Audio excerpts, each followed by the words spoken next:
What was your biggest WTF moment on a date? I met this guy Adam through my friend Zoe last summer. He seemed completely normal. Decent job, own apartment, could hold a conversation, no obvious red flags. We exchanged numbers and texted for about a week before he asked me out to dinner. I arrived right on time and he was already there, which I actually appreciated. He stood up to greet me, pulled out my chair, all that stuff. The first 20 minutes were totally fine. We ordered drinks, talked about work, and he asked normal questions about my hobbies and interests. Looking back, I should have noticed the first weird sign when he ordered for both of us without asking what I wanted. I was planning to get the chicken parm, but he just told the server we'd both have the seafood risotto. When I mentioned I was actually thinking about getting something else, he laughed it off saying, "Trust me, their risotto is amazing. You'll thank me later." Not the biggest deal, but it felt a little presumptuous. The conversation shifted to past relationships, which I normally try to avoid on first dates. But he kept pushing. He asked how many guys I'd dated before him, and when I gave a vague answer, he kept pressing for a specific number. When I deflected again, he said something like, "I bet it's a lot. You seem like you've been around." His tone wasn't exactly joking. Then came the first real WTF moment. Mid-conversation, he pulled out his phone, opened his gallery, and started showing me pictures of his ex-girlfriends.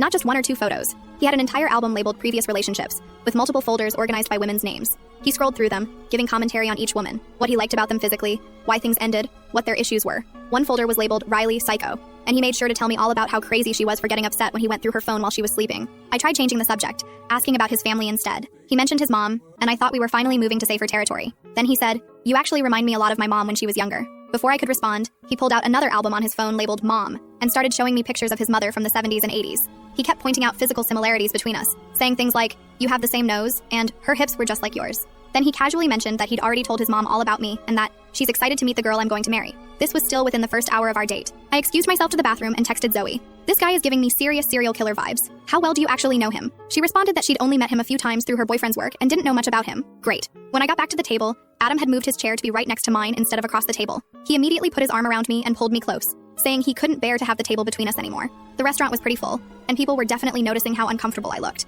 Then he pulled out his phone again and showed me a list titled Future Children Names. He had 10 boy names and 10 girl names already picked out, complete with middle names that he said were family names. He asked which ones I liked best because we should start thinking about these things early. The absolute peak WTF moment came when he reached into his pocket and pulled out a small velvet box. My heart nearly stopped. He didn't open it, just placed it on the table and said, "This isn't a proposal, yet, but I want you to know I'm serious about us. This is a promise ring. I got your size from Zoe." I was completely speechless. We had been texting for 1 week and this was our first date.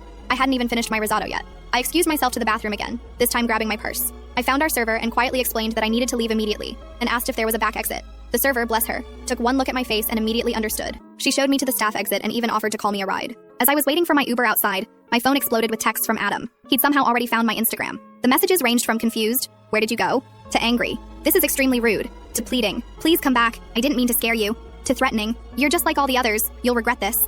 I blocked him on everything, but he kept finding new ways to contact me, creating new accounts, emailing me at work, even sending me a handwritten letter to my apartment, which seriously freaked me out because I never told him my address. I finally had to get Zoe's boyfriend to intervene.